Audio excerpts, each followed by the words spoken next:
A conservative figure just below 500,000 hectares of farmland is known to have been submerged and wiped out by the recent flooding disaster across Nigeria. And this is, according to analysts and public interest groups, is already a screaming warning sign for an impending low yield of food crops and the most likely consequence of high food prices in the country, especially in the next 1 or 2 years. Nigeria's Minister of Agriculture, Mahmoud Abubakar, is staying positive, though, and has tried to dispel what many expect to be imminent food crisis. To explore this a little further, we're now being joined by public affairs analyst Azubike Chiemeka. Good afternoon, sir, and welcome to the show. Now, we're just going to get straight into it. We've seen, food imports into Nigeria skyrocket by over 40% over the past 2 years. And according to the UN, 19.5 million Nigerians were food insecure before the floods. Now, how likely is it really that this figure would come down now that you consider the security situation, which of course is affecting the food security, and now floods? How likely is it that the Ministry of Agriculture can mitigate this? Well, thank you for the opportunity.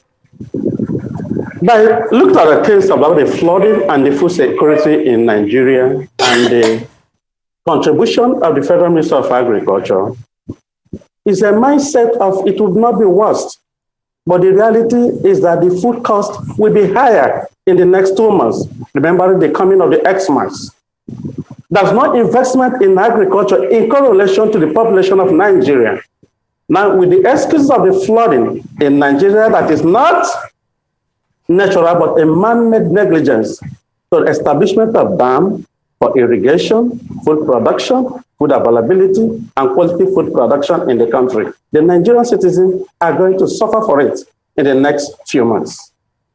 Well, Mr. Azubike, measures like dry season farming, immediate distribution of grains, collaborative efforts with the Ministry of, Water Resources and Environment, those measures are worth applauding, those collaborative measures. But do you think there's any missing piece that hasn't been looked into by the Ministry of Agriculture when it comes to addressing this situation?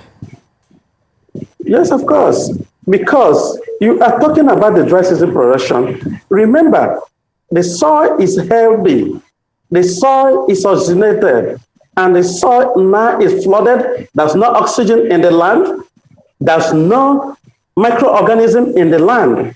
You have to spend money to invest to make sure that our soil that will adopt these crops are healthy enough to produce food at the optimal yield per hectare. And for so doing that, what is the budget implication to cover this emergency in terms of food production between November, December, and January? And remember, there's no emergency in evacuation of this flooded water between Adamawa to Bayelsa. We have to resort to unavailable food importation due to Ukrainian and Russia crisis in Nigeria, with the security challenges in Northeast and Northwest being the food basket of this nation in Nigeria. Mainly, we are going to talk as a ministry, as a minister, as an individual, that nothing will happen. Remember, the income of average Nigeria is not commensurate to the inflation rate of food consumption in this country. That must be a serious problem.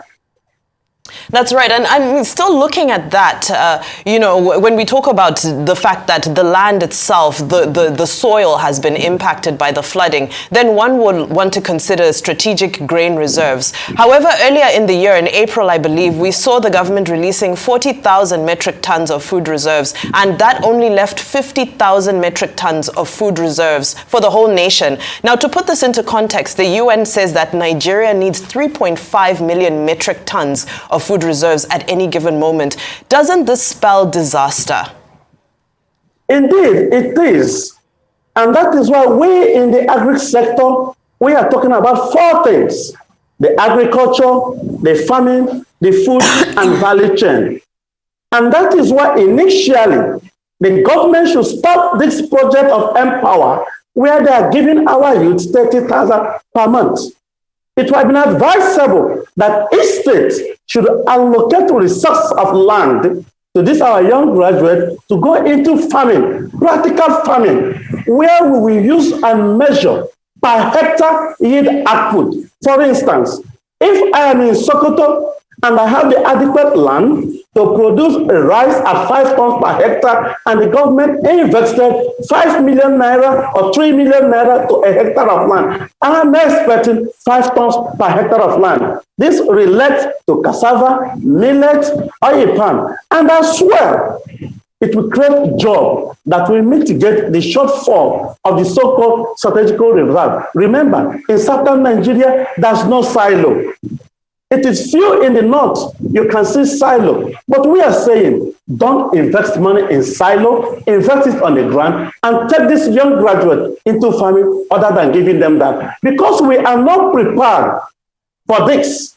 The flood now added more salt to the injury about the insecurity in the north as the food basket of the nation. Very well said. Public affairs analyst, Mr. Azubike Chiemeka, we're so grateful for your time here on Newsday. Thank you so much for joining us.